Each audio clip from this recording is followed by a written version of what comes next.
ओम अज्ञानतिमिरान्धस्य ज्ञानञ्जनशलाकया चक्षुरुन्मिलितमेन तस्मै श्रीगुरुवे नमः।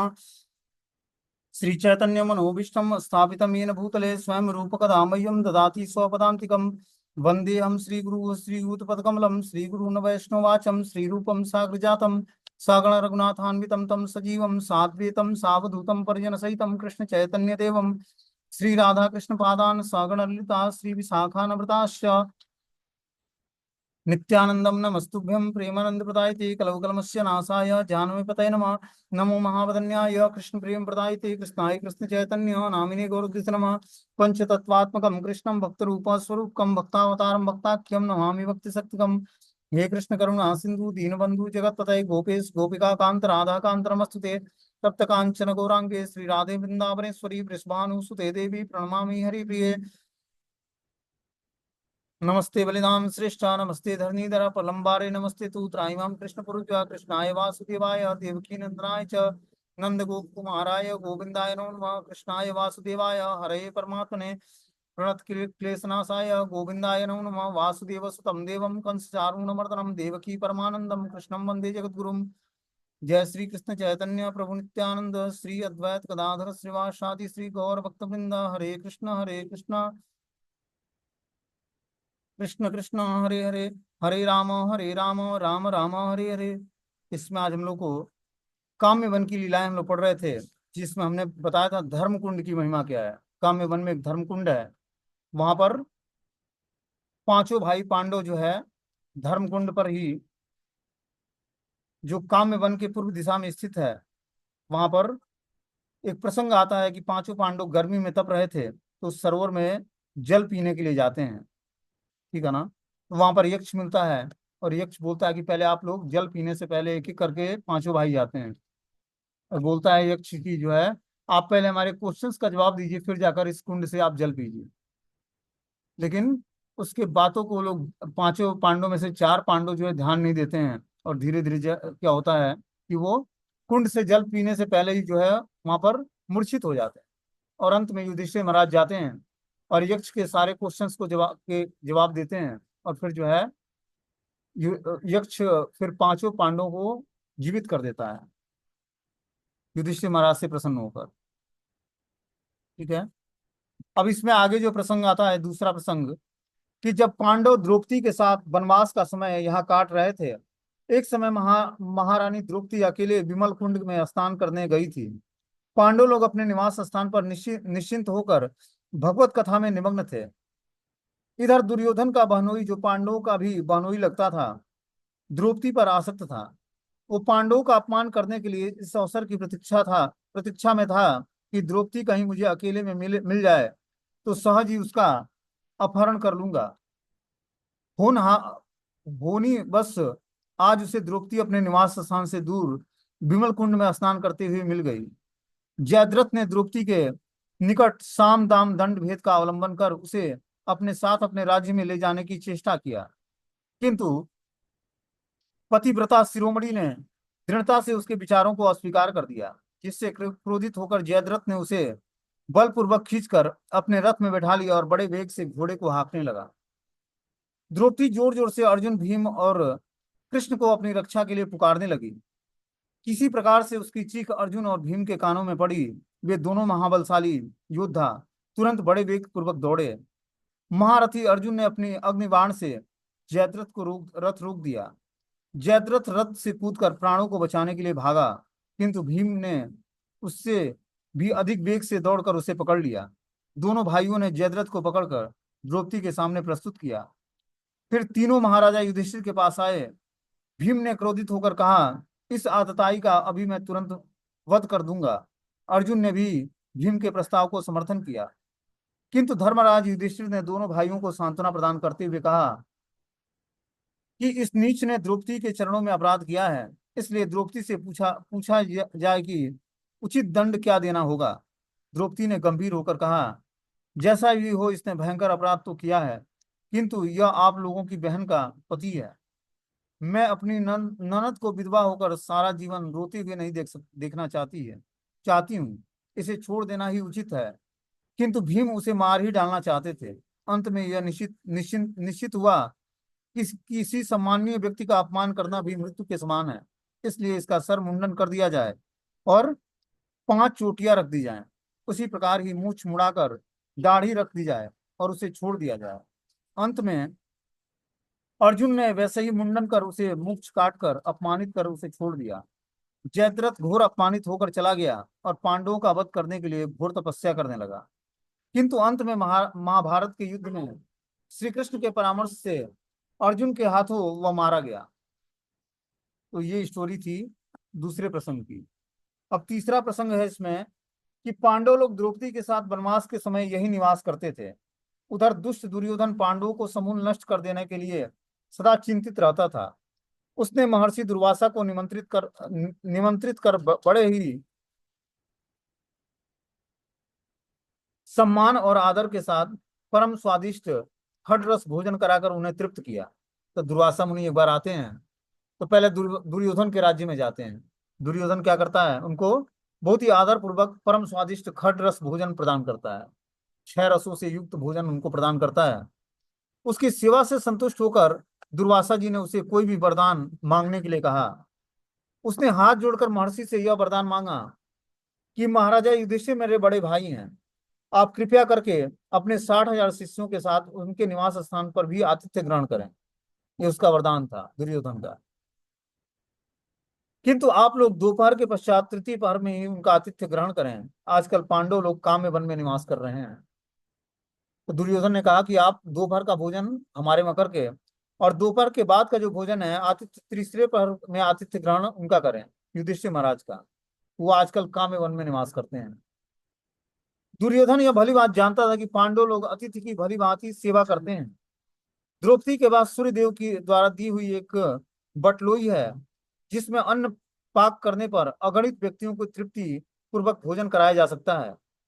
किंतु द्रौपदी के भोजन कर लेने पर उसे माज कर रख देने पर के पश्चात उससे कुछ भी प्राप्त नहीं किया जा सकता है। द्रौपदी अतिथियों और 5 पांडवों को खिला पिलाकर तृतीय प्रहर से पूर्व अवश्य ही उसे बटलोई को माज कर रख देती है। अतः तृतीय पहर के बाद दुर्वासा जी के पहुंचने पर उस समय पांडव लोग 60,000 शिष्यों सहित दुर्वासा को भोजन नहीं करा सकेंगे। फलता महाक्रोधी दुर्वासा ऋषि पांडवों को अपने अभिशाप से भस्म कर देंगे। ये दुर्योधन की प्लानिंग थी कि तृतीय पहर में क्या करती है द्रौपदी जो है उस बटलोई को जो सूर्य देव के द्वारा दिया गया है उस बटलोई को धोकर और रख देती है। जब तक उसमें से वो अंतिम कण को स्वीकार नहीं कर लेती है द्रौपदी, तब तक उस अक्षय पात्र से इतने भोजन निकलते थे कि जितने भी लोग आए उनको सबको तृप्त किया जा सकता था। लेकिन अंत में जब उसमें से भोजन कर लेती थी और उसको माज देती थी तो उस दिन वो भोजन नहीं देता था। ऐसा वो पात्र था, सूर्य के द्वारा दिया हुआ पात्र था। बोलते हैं महर्षि दुर्वासा तो कृष्ण भक्त पांडवों की महिमा को भली बात जानते थे, परंतु उनकी अटपटी चेष्टाओं को समझ पाना देवताओं के लिए भी बड़ा ही कठिन था। कब किस लिए वे क्या करते हैं ये वे नहीं जानते थे। अतः वे 60,000 शिष्यों के साथ तृतीय पहर में पांडवों के निवास स्थान काम्य वन में पहुंचे। उन्हें देखकर पांडवगण बड़े ही प्रसन्न हुए। महाराजा युधिष्ठिर ने उनकी पूजा कर उनके आतिथ्य ग्रहण करने के लिए प्रार्थना की। महर्षियों ने कहा महर्षि ने कहा हम लोग अभी विमल कुंड में स्नान करने के लिए जा रहे हैं। स्नान आदि से निवृत्त होकर तुरंत आ रहे हैं। भोजन की व्यवस्था ठीक रखना, हम यहीं पर भोजन करेंगे। ऐसा कहकर वे सारे ऋषि शिष्यों को लेकर स्नान करने चले गए। उधर पांडव लोग बड़े ही चिंतित हुए भोजन की क्या व्यवस्था हो। उन्होंने द्रौपदी को बुलाया और उससे 60,000 ऋषियों को भोजन की व्यवस्था करने के लिए कहा, परंतु उसकी बटलोई माजी हुई औधी पड़ी हुई थी। वह सोच रही थी कि क्या करूं। उसे पांडवों को बचाने के लिए कोई भी उपाय सूझ नहीं रहा था। अंत में अपने प्रिय सखा श्री कृष्ण को बड़े ही आर्त शब्दों में पुकारा। उसकी पुकार सुनकर द्वारकानाथ भला कैसे रुक सकते थे, तुरंत द्रौपदी के सामने प्रकट हो गए और बोले, सखी मुझे बड़ी भूख लगी है, मुझे कुछ खिलाओ।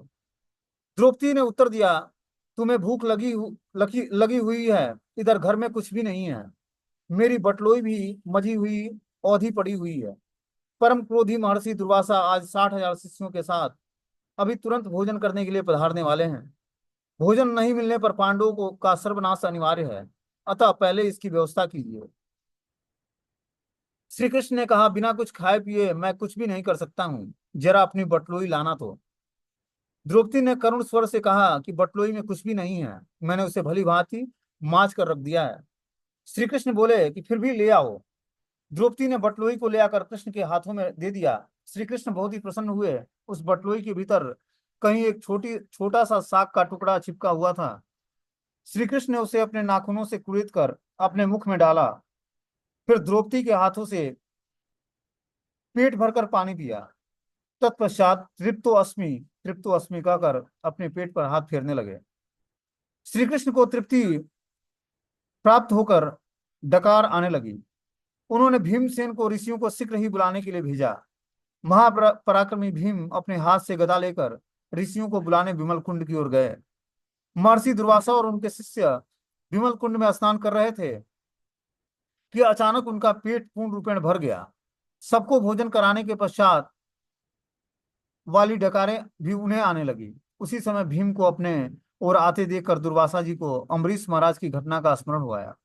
वे बहुत डर गए और सारे शिष्यों को लेकर जल्दी जल्दी आकाश मार्ग से भागकर महर्षि लोक में चले गए।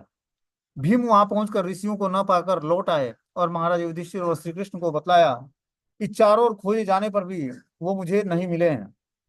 द्रौपदी और पांडव श्री कृष्ण से सब कुछ जानकर निश्चिंत हो गए। श्री कृष्ण के परितृप्त होने पर विश्व परितृप्त हो जाता है। इस उपाख्यान का विश्व के लिए यही संदेश है कि श्री कृष्ण की यह लीला यहीं पर हुई थी। मतलब ये भगवान कृष्ण की ये लीला जो है काम्य वन में ही हुई थी। ठीक है ना। अब आगे जो है चतुर्थ प्रसंग है काम्य वन का, पांडवों के साथ क्या काम्य वन में लीलाएं हुई उसका हम लोग श्रवण करेंगे। अभी तक हमने तीन प्रसंग बताया और चौथा प्रसंग क्या है कि एक समय की बात है जब पांडव लोग यहाँ काम्य वन में निवास कर रहे थे, तो दुष्ट दुर्योधन को यह पता लगा कि उसके पांडवों को नीचा दिखाने के लिए अपने सारे भाइयों, परिकरों, कर्ण, शकुनी आदि बंधु बांधवों तथा चतुरंगड़ी सेना के साथ काम्य वन में विमल कुंड के तट पर कुछ दिनों के लिए उत्सव मनाना आरंभ किया। यह बात इंद्र को मालूम पड़ने पर उन्होंने अपने सेनापति चित्रसेन को दुर्योधन को पकड़ लाने के लिए आदेश दिया। वह दुर्योधन की सारी सेना को परास्त कर उसे पकड़कर आकाश मार्ग से इंद्र के पास ले जाने लगा। दुर्योधन बड़े जोर से चीख चिल्ला चिल्ला रहा था। उसके रोने का शब्द महाराजा युधिष्ठिर के कानों में पहुंचा। उन्होंने दुर्योधन को छुड़ा लाने के लिए भीमसेन को आदेश दिया, किंतु भीमसेन ने कहा, महाराज, दुर्योधन हमारा अनिष्ट करना चाहता है। इसे जानकर ही हमारे परम हितैषी चित्रसेन उसे पकड़कर ले जा रहे हैं। हमारे लिए चुपचाप रहना ही अच्छा होगा। महाराजा युधिष्ठिर से रहा नहीं गया। उन्हें अर्जुन की तरफ देखकर कहा, भाई अर्जुन, हमारा भाई सुयोधन संकट में फंसा है। उसे छुड़ा लाना हमारा कर्तव्य है। हम परस्पर किसी बात के लिए लड़ झगड़ सकते हैं, किंतु दूसरे के लिए हम 105 भाई एक हैं।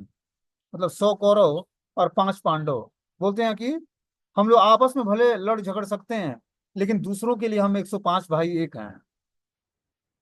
शीघ्र ही सुयोधन को छुड़ा लाओ।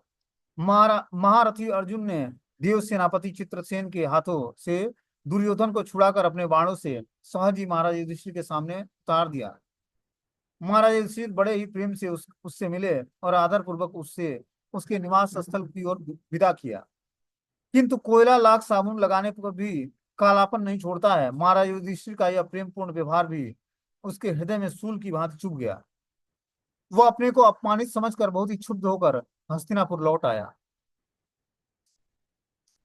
बोलते हैं श्री कृष्ण जिसकी रक्षा करते हैं उसका कोई बाल बाका भी नहीं कर सकता है। यह घटना भी यही सिद्ध करती है। पंचतीर्थ सरोवर के निकट इसी स्थान पर पांडव और द्रौपदियों की दिव्य मूर्तियां थीं। कुछ समय पहले यह स्थान जन शून्य होने पर इसमें से कुछ भी मूर्तियों को चोर चुरा कर ले गए और कुछ का अंग भंग हो गया। तब से यह बची हुई मूर्तियां निकट ही कामेश्वर मंदिर में रखी गई है। वे यहीं पर उपेक्षित रूप से पड़ी हुई हैं। इस 5 पांडवों की मूर्ति जो है काम्य वन में पंचतीर्थ सरोवर के निकट है। ठीक है ना। तो काम्य वन में भगवान की ये 5 पांडवों के साथ बहुत सारी लीलाएं हुई थी, जिसमें से हमने 4 लीलाओं का वर्णन किया। बोलते हैं कि उस पंचतीर्थ के निकट ही धर्मकुंड, धर्मकूप, धर्मकुंड और अनेक ऐसी स्थलियां हैं जिसका संबंध पांडवों से रखा गया है। ये सारे जो लीला स्थलियां हैं काम्य वन की, धर्मकूप, धर्मकुंड और ऐसी ही लीला स्थलियां हैं, जिसका पांडव से बहुत ही घनिष्ठ संबंध है।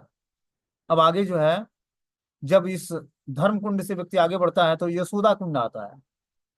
बोलते हैं काम्य वन में यही कृष्ण की माता यशोदा का पित्रालय था। श्री कृष्ण बचपन में अपनी माता के साथ यहाँ कभी कभी आकर निवास करते थे। कभी कभी नंद गोकुल अपने गौओं के साथ पड़ाव में यही ठहरा करते थे। श्री कृष्ण सखाओं के साथ यहाँ गौचारण भी करते थे। बोलते हैं देख यशोदा कुंड परम निर्मल, यथा गोचारण कृष्ण हैला बिहल। ऐसा शास्त्रों में उल्लेख है कि यह स्थान बहुत ही रमणीय है। यहाँ श्री कृष्ण अपनी सखाओं के साथ गौचारण लीला संपन्न करते थे। अब यशोदा कुंड से आगे बढ़ते हैं तो गया कुंड पड़ता है। गया कुंड की क्या महिमा है? बोलते हैं गया तीर्थ भी ब्रजमंडल में इस स्थान पर रहकर कृष्ण की आराधना करता है। जो गया है बिहार में, जहां पर लोग जाकर पिंडदान करते हैं पितरों का, वो तीर्थ भी आकर जो है ब्रजमंडल में निवास करता है और कृष्ण की आराधना करता है यहाँ पर। इसमें अगस्त कुंड भी एक साथ मिले हुए हैं। गया कुंड के दक्षिण घाट का नाम अगस्त घाट है। यहाँ आश्विन मास में कृष्ण पक्ष में स्नान, तर्पण और पिंडदान आदि का प्रशस्त किया जाता है। तो जो भी इस गया कुंड में और अगस्त कुंड पर दक्षिणी भाग में आकर आश्विन मास में जो पितृ पक्ष होता है उसमें स्नान करके तर्पण करता है, पिंडदान करता है, तो सारे पितृ उससे प्रसन्न हो जाते हैं। आगे जो है प्रयाग कुंड है। बोलते हैं तीर्थराज प्रयाग ने यहाँ आकर श्री कृष्ण की आराधना की थी। प्रयाग और पुष्कर ये दोनों कुंड एक साथ हैं। तो पुष्कर तीर्थ और प्रयाग तीर्थ जो है दोनों ही काम्यवन में स्थित हैं। द्वारका कुंड, श्री कृष्ण ने यहाँ पर द्वारका को ब्रज में पधार कर महिषियों के साथ शिविर बनाकर निवास किया था, इसलिए उस कुंड का नाम द्वारका कुंड है। भगवान की जो महिषियां हैं, पटरानियां हैं द्वारका की, 16,108 रानियां, भगवान उनको द्वारका में बुलाकर और महिषियों के साथ इसी द्वारका कुंड पर निवास किए थे काम्य वन में। द्वारका कुंड, सोमती कुंड, मान कुंड और बलभद्र कुंड, ये चारों कुंड परस्पर सन्निकट स्थित हैं।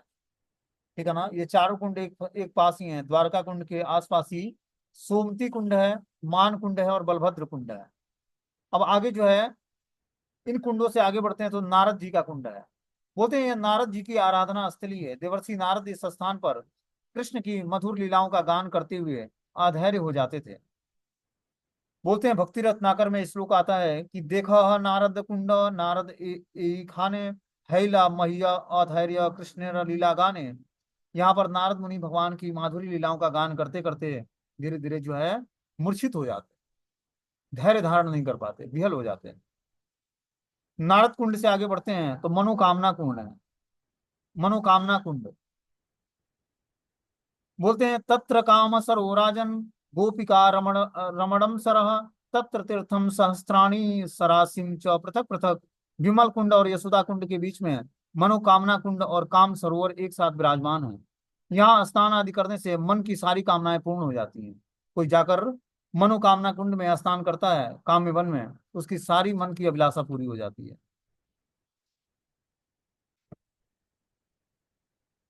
काम्य वन में गोपियों का रमण काम सरोवर कहलाता है, जहाँ पर मन की सारी कामनाएं पूर्ण हो जाती हैं। उसी काम्य वन में अन्यान्य सहस्त्र तीर्थ विराजमान है। ये सारे तीर्थ जो हैं काम्य वन में ही विराजमान है। बहुत ही पवित्र वन है वो काम्य वन। वहां पर पांचों पांडव स्थित होकर और भगवान का भजन किए। सारे तीर्थ जो हैं वहां पर निवास करते हैं कुंड के रूप में। अब आगे जो है सेतुबंध सरोवर है। सेतुबंध मतलब रामेश्वरम, वो भी वहां पर कुंड के निवास में निवास करता है, पिंड कुंड के रूप में। बोलते हैं श्री कृष्ण ने यहाँ पर श्री राम के आवेश में गोपियों को कहने से बंदरों के द्वारा सेतु का निर्माण किया था। अभी भी इस सरोवर में सेतु बंध के भग्नावशेष दर्शनीय हैं। कुंड के उत्तर में रामेश्वर महादेव जी दर्शनीय हैं, जो श्री श्री रामावेशी श्री कृष्ण के द्वारा प्रतिष्ठित हुए थे। कुंड के दक्षिण में उस पार एक टीले के रूप में लंकापुरी भी दर्शनीय है। तो सेतुबंध सरोवर है यहाँ पर, बिल्कुल ही रामेश्वरम महादेव जो रामेश्वर में महादेव जी हैं उसी तरह का इस कुंड के उत्तर में रामेश्वर महादेव जी का दर्शनीय स्थल है। और कुंड में सेतुबंध बनाया गया, मतलब जिस तरह बंदरों ने रामेश्वरम के आगे जो समुद्र में पुल बांधा था उसी तरह यहाँ पर सेतुबंध बनाया गया है।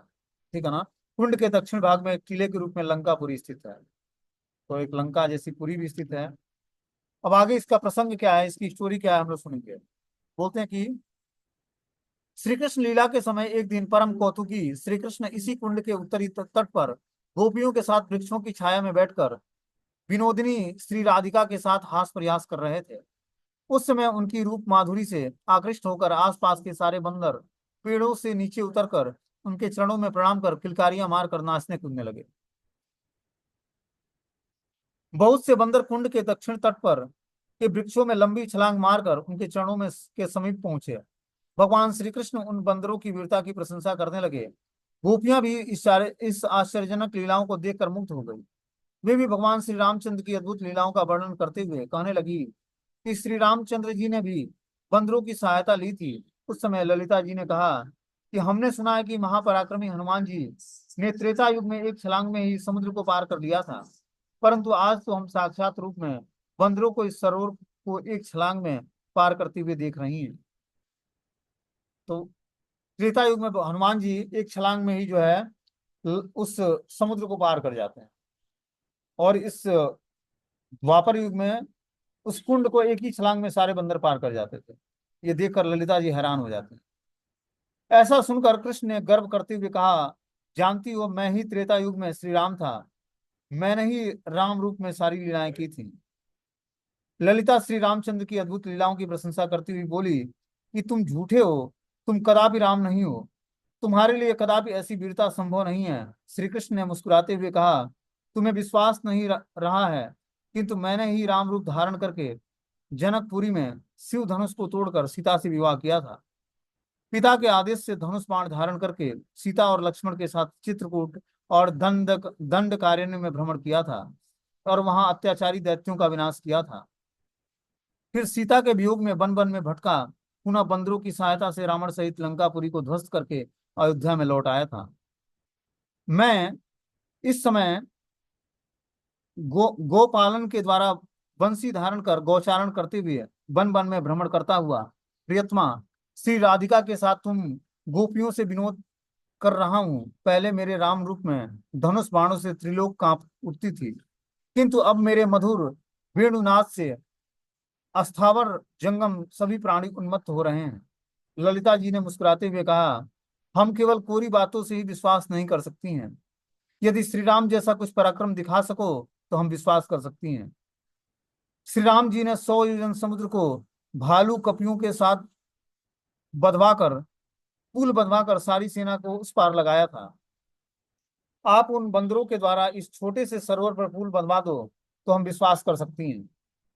ललिता की बातें सुनकर श्री कृष्ण ने वेणु ध्वनि के द्वारा क्षण मात्र में सभी बंदरों को एकत्र कर लिया। उन्हें प्रशस्त शिलाओं के द्वारा उस सरोवर के ऊपर सेतु बांधने के लिए आदेश दिया। देखते ही देखते श्री कृष्ण के आदेश से हजारों बंदर बड़ी ही उत्सुकता के साथ दूर दूर स्थानों से पत्थरों को लाकर सेतु का निर्माण कर दिया उस सरोवर पर।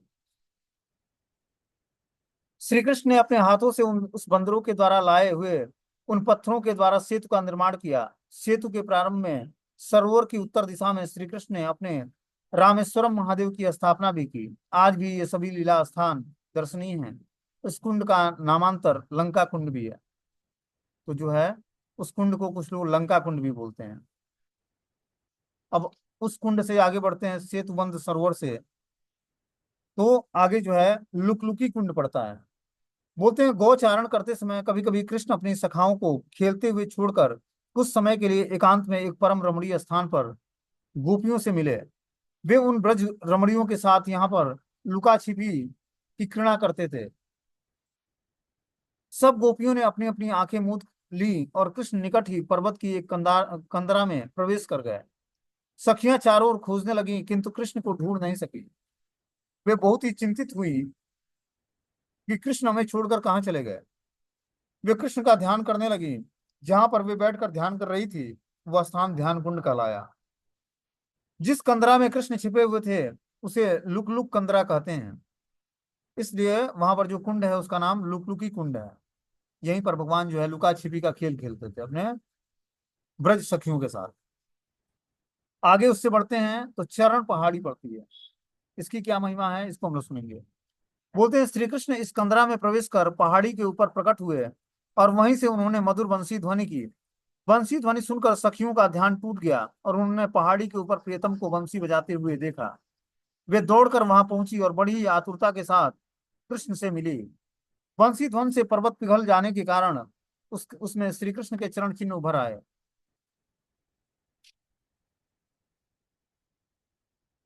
आज भी वे चरण चिन्ह स्पष्ट रूप से दर्शनीय हैं। पास में ही उसी पहाड़ी पर एक बछड़े के बछड़े चर रहे थे और सखा खेल रहे थे। उसके पत्थर भी पिघल गए, जिस पर उन बछड़ों और सखाओं के चरण चिन्ह अंकित हो गए हैं, जो आज 5,000 वर्ष बाद भी आज भी स्पष्ट रूप से दर्शनीय है। लुकलुकी कुंड में जल क्रीड़ा हुई थी, इसलिए इसे जल क्रीड़ा कुंड भी कहते हैं। अब जो है आगे बढ़ते हैं तो बिहल कुंड है। बोलते हैं चरण पहाड़ी के पास ही बिहल कुंड और पंच सखा कुंड है। यहाँ पर कृष्ण की मुरली ध्वनि को सुनकर गोपियां प्रेम में विह्वल हो गई थी और इसलिए वह स्थान बिहल कुंड के नाम से प्रसिद्ध है। पंच सखा कुंडों के नाम रंगीला, छबीला, जकीला, मतीला और तदीला कुंड है। ये सब अग्रावली ग्राम के पास ही विद्यमान है। अब बिहल कुंड के आगे बढ़ते हैं तो यशोधरा कुंड है। बोलते हैं कि नामांतर में घोष रानी कुंड है। ये नाम अंतर मतलब नाम धीरे धीरे उसका बदल कर यशोधरा कुंड का नाम घोष रानी कुंड रखा गया। घोष रानी यशोधाधर गोपी की बेटी थी। यशोधर गोप ने यहीं अपनी कन्या का विवाह किया था। श्री कृष्ण की माता मही पाटला देवी का वह कुंड है। तो यहाँ पर जो कुंड जो है ये श्री कृष्ण की माता मही जो है उनका कुंड है, पाटला देवी। तो वहां पर घोष रानी यशोधर गोप ने अपनी बेटी का विवाह किया था, इसलिए उसको यशोधरा कुंड भी बोलते हैं। अब आगे बता रहे हैं कि वहां पर पास में ही निकट में श्री प्रबोधानंद सरस्वती की भजन स्थली है। ये अपने आचार्य परंपरा में बहुत ही ब्रज रसिक संत हुए हैं, गौड़ी वैष्णव संप्रदाय में। ठीक है ना। प्रबोधानंद सरस्वती स्वामी, तो इनकी भजन स्थली है वहां पर। बोलते हैं लुकलुकी कुंड के पास ही बड़े ही निर्जन किंतु सुरम्य स्थान में श्री प्रबोधानंद सरस्वती की भजन स्थली है। श्री प्रबोधानंद जी श्री गोपाल भट्ट गोस्वामी के गुरु एवं पितृव्य थे, मतलब चाचा जी थे। ये सर्व शास्त्रों के में पारंगत अप्राकृतिक कवि थे। तो इन्होंने बहुत सारे कविताएं लिखी हैं भगवान की लीलाओं पर आधारित, पद लिखे हैं जिसको लोग गाते हैं। बोलते हैं कि राधा रस सुधा निधि, श्री नवदीप शतक, श्री वृंदावन शतक आदि इन्हीं महापुरुषों की कृति है। जो राधा सुधा निधि है वो प्रबोधान सरस्वती महाराज ने लिखा है, और श्री नवदीप शतक लिखा है, वृंदावन शतक लिखा है। श्री कवि कर्णपुर ने अपने प्रसिद्ध गौर गरुड़दास दीपिका में उनकी कृष्ण लीला की अष्ट सखियों में सर्वगुण संपन्ना तुंग विद्या सखी बतलाए गए हैं। श्री रंगम में श्रीमन महाप्रभु ने से कुछ कथा कृष्ण कथा श्रवण कर ये श्री संप्रदाय को छोड़कर श्रीमन महाप्रभु के अनुगत्य हो गए। श्रीमन महाप्रभु ने श्रीरंगम से प्रस्थान करने के लिए और करके वृंदावन में उपस्थित हुए और कुछ दिनों तक यहाँ पर इस निर्जन स्थान में रहकर उन्होंने भजन किया था। अपने अंतिम समय में श्री वृंदावन कालियादेव के पास भजन करते करते नित्य लीला में प्रविष्ट हुए। आज भी उनकी भजन स्थली और समाधि स्थली वहां दर्शनीय है। तो प्रबोधानंद सरस्वती महाराज की भजन स्थली से आगे जब बढ़ते हैं तो फिसलनी शिला है। बोलते हैं कि कलावता ग्राम के पास में इंद्रसेन पर्वत पर फिसलनी शिला विद्यमान है। गौचारण करते समय श्री कृष्ण सखाओं के साथ यहाँ फिसलने की क्रीड़ा करते थे। कभी कभी श्रीमती राधा रानी भी सखियों के साथ यहाँ आकर फिसलने की क्रीड़ा करती थी। आज भी निकट गांव में लड़के गौचारण करते समय बड़े आनंद से यहाँ पर फिसलने की क्रीड़ा करते हैं। यात्री भी इस क्रीड़ा कौतुक वाली शिला का दर्शन करने के लिए आते जाते रहते हैं। अब फिसलनी शिला से जब आगे बढ़ते हैं तो व्योमासुर का गुफा है। बोलते हैं इसके पास की पहाड़ी के मध्य में व्योमासुर की गुफा है। यहीं पर कृष्ण ने व्योमासुर का वध किया था। इसे मेधावी मुनि की कंदरा भी कहते हैं। मेधावी मुनि ने यहाँ पर कृष्ण की आराधना की थी। पास में ही पहाड़ी के नीचे श्री बलराम भगवान का चरण चिन्ह है। तो वहां पर जो है व्योमासुर की गुफा के आसपास ही पहाड़ी पर मेधावी मुनि कृष्ण की आराधना किए थे। और वहीं पर भी भगवान बलराम जी के चरण चिन्ह भी है।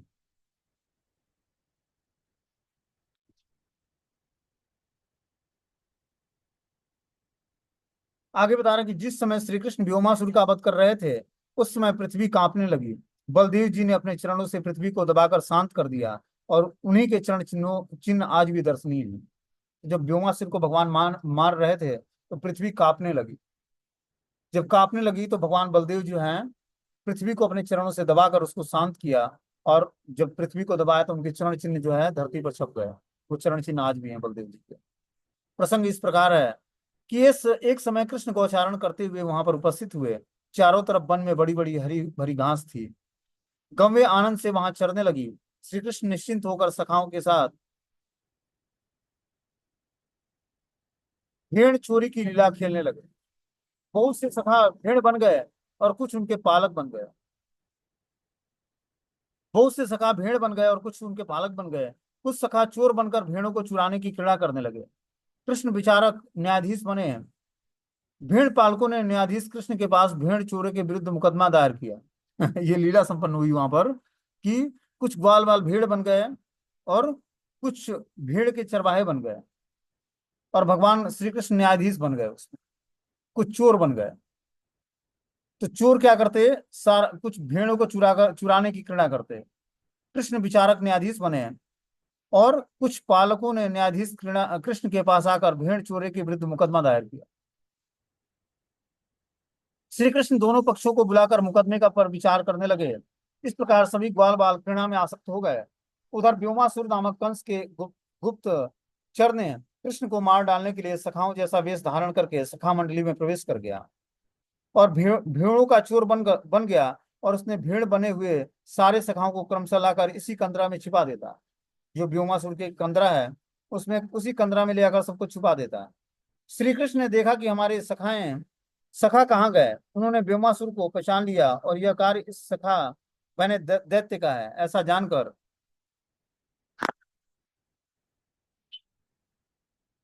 उन्होंने व्योमासुर को पकड़ लिया और उसे मार डाला। तत्पश्चात पालक बने हुए सखाओं के साथ पर्वत की गुफा से सखाओं का उद्धार किया। श्रीमद् भागवतम दसम स्कंद में श्री कृष्ण की इस लीला का वर्णन देखने को मिलता है। तो जब हम श्रीमद् भागवतम की कथा बता रहे थे, उसमें दसम स्कंद में हमने व्योमासुर का वध की भी लीला बताई थी। तो उसमें और भी विस्तार से दिया हुआ है।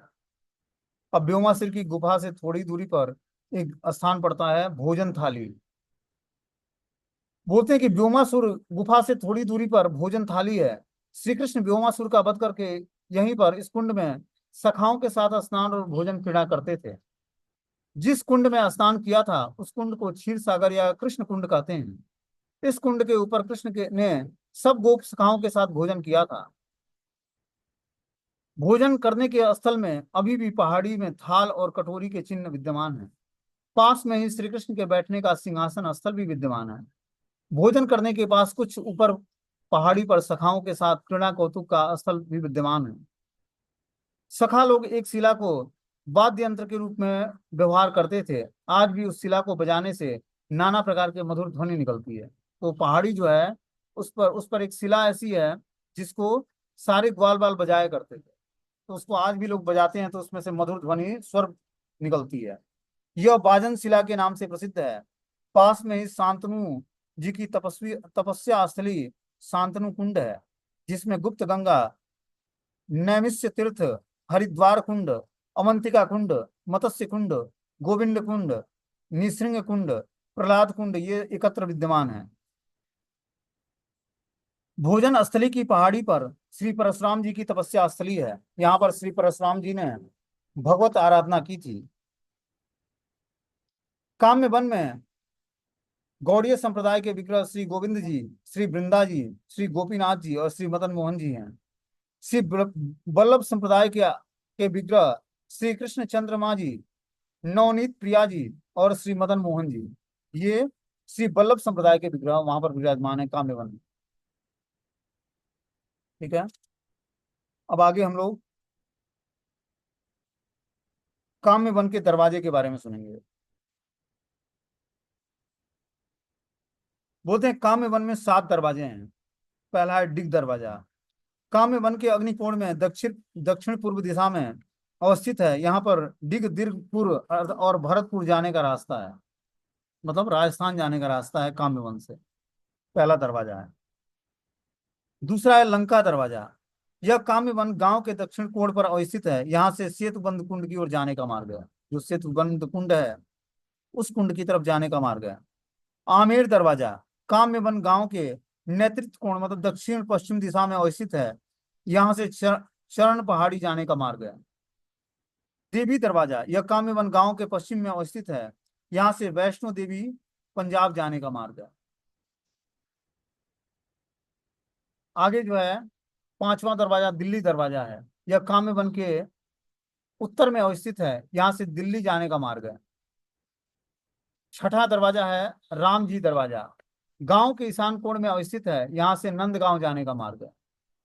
सातवां दरवाजा है मथुरा दरवाजा। यह गांव के पूर्व में अवस्थित है। यहाँ से बरसाना होकर मथुरा जाने का मार्ग है।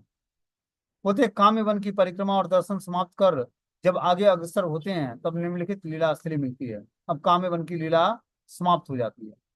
अब यहाँ से जो है आगे भगवान की लीला स्थली क्या है उसकी स्टोरी हम लोग कल सुनेंगे। काम्य वन में बहुत सारे हमने कुंडों का वर्णन किया, बहुत सारी पांडवों के साथ लीला विहार। हरे हरे कृष्णा प्रभु जी, हरे कृष्ण। ये 84 खंभों का क्या